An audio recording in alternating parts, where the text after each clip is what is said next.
மல்லாட்டை இதோட தூய சொல் என்னன்னு பார்த்தீங்கன்னா மணிலா கொட்டை. தமிழர்கள் வந்து கப்பலில் போகும்போது அங்கே இருக்க பயிரை பார்த்துட்டு மணிலா தலைநகரம் பிலிப்பைன்ஸோட தனி நகரம் மணிலால போயிட்டு இந்த மாதிரி பயிர் இருக்கிறத எடுத்துட்டு வந்து அதை நம்ம நாட்டில் விதைச்சு இதை வேர்க்கடியில் வரதுனால வேர்க்கடை, நிலத்துக்கு உள்ளே இருக்கிறதுனால நிலக்கடை நிலம் பேர் வச்சிருக்காங்க. அதே மாதிரி கரும்பு 8ஆம் வகுப்பு புக்கில் ஔவையார் இருந்த ஒரு நாடகம் வரும். சேர மன்னரும் ஔவையார் பேசுகிற மாதிரி ஒரு நாடகம் வரும். அதில் ஔவையார் ஸ்கிரிப்ட் எடுத்து பார்த்தீங்கன்னா சேர மன்னர்களே ஒரு இடத்துல புகழ்ந்து பேசுவாங்க. எங்கேருந்தோ ஒரு நாட்டிலேருந்து கரும்பு எடுத்துட்டு தமிழ்நாட்டில் வந்து அதை ஒரு பண்டிகை இதுவாக மாற்றிட்டீங்க, நல்லதுக்கு இதுவாக மாற்றி வச்சுருக்கீங்க, அவங்க அது காரணம் சேரர்களான நீங்கள் தான் அப்படின்னு சொல்லியிருப்போம்.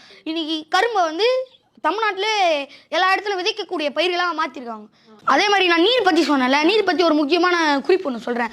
குமரிக்கண்டம் இருக்குல்ல, குமரிக்கண்டத்தில் பக்குரின்னு ஒரு ஆறு இருக்குது. பாண்டிய மன்னன் என்ன பண்ணார்னா, இந்த பக்குரியில் ஆறு வீணாக போய் கடலில் கலக்குதே, இதை நம்ம திசை மாற்றிடுவோன்னு திசை மாற்றி பயிர் தொழிலாளிகளுக்கு நிலத்துக்கு போகிற மாதிரி ஒரு ஸ்டாப்பிங் ஏஜென்ட்ஸ் மாதிரி பண்ணி வச்சுருக்காப்புல. அதாவது இப்போ மெட்ரோ ஸ்டேஷன் போனீங்கன்னா மெட்ரோவில் இவ்வளோ ஸ்டேஷன் வரும்ல, நம்ம இப்போ விருதுநகருக்கு வந்துருக்கோம், மதுரைக்கு வந்துருக்கோம், இந்த மாதிரி ஒவ்வொரு ஸ்டேஷன் வரும்ல, அந்த மாதிரி ஸ்டேஷன் மாதிரி தண்ணி போய் ஒவ்வொருடைய பயிர் தொழில் நிலத்துலையும் நின்று அப்படியே போய் ஒவ்வொருடைய பயிர் நிலத்துலையும் அந்த தண்ணி பயணிச்சு கடைசியில் வந்து அது ஒரு இடத்துக்கு போய் அப்படியே கடலில் கலக்குது. இது மூலமாக அந்த ஏரியாவில் என்ன ஆகுதுன்னு பார்த்தீங்கன்னா நீர் வளம் அந்த இடத்துல நல்லா இருக்கும். ஒரு வேகமாக ஓடிட்டு இருக்க ஆறை நீங்கள் திசை மாற்றுவீங்களா? கஷ்டம்தான். புறநானூறு பாடல்ல இருக்கு, ஒரு பாண்டிய மன்னன் வந்து அந்த ஆறையே பெரிய பெரிய பாறையில கொண்டு ஆறையே திசை மாற்றி வச்சிருக்காரு. இவ்வளோ இப்படி போட்டோம், நீ குமரிக்கண்டம் மூழ்கிடுச்சு. ஆனால் அந்த ஆறையை திசை மாற்றி எல்லாருடைய பயிர் தொழிலாளிகள் இதுக்கும் போனோம், எல்லாருடைய நிலத்துக்கும் போனோம், தண்ணி ஏன் வீணா போகுது, இது இப்படி பண்ணுவோமேன்னு பண்ணி வச்சிருக்காங்க.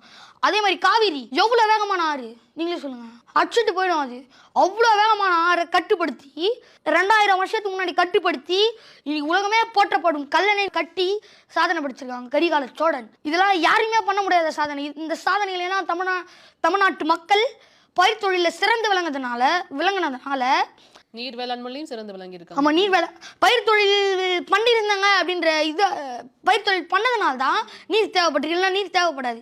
குடிக்கிறதுக்கும் அருந்துறதுக்கும் மற்ற விஷயங்களுக்கெல்லாம் தான் நீர் தேவைப்படும்.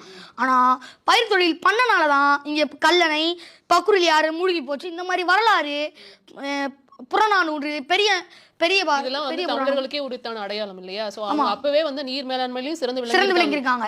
பயிர் தொழில் சிறந்து விளங்கினால தான் நீர் மேலாண்மையில சிறந்து விளங்கியிருக்காங்க. அதுதான் தஞ்சை தமிழ்நாட்டோட அரிசி கிண்ணம். புரியுதுங்களா? தமிழ்நாட்டோட அரிசி கிண்ணம். அதாவது நான் ஒரு முக்கியமான குறிப்பு சொல்றேன். இப்ப செங்கல்பட்டுல வந்து தண்ணியே கிடையாது சொன்னா நம்புவீங்களா நீங்க? செங்கல்பட்டுல தண்ணி கிடையாதுன்னா இப்படி ஏரி குளம் குட்டை எதுவுமே கிடையாது அங்க. எப்ப? அந்த காலத்துல.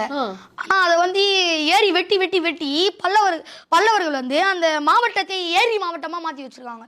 மாற்ற முடியுமா? அவ்வளோ பெரிய இது தண்ணியே வரல அப்படின்ற இடத்தையே நீர் வளத்தை பார்த்து பயிர் தொழில் செய்யும்போது இந்த இடத்துல தண்ணி இருக்கு, இது வழியா நம்ம தோணுனோம்னா இந்த இடத்துல தண்ணி வரும், இந்த தண்ணி எடுத்துட்டு போய் இங்க கலக்கு, மொத்தமா சேர்த்து இங்க வெயி அப்படின்ற பயிர் தொழில் பிளான்ஸோட நம்ம தமிழர்கள் நடந்திருக்காங்க. திட்டம் வகுக்கிறதுல சரியா இருந்திருக்காங்க.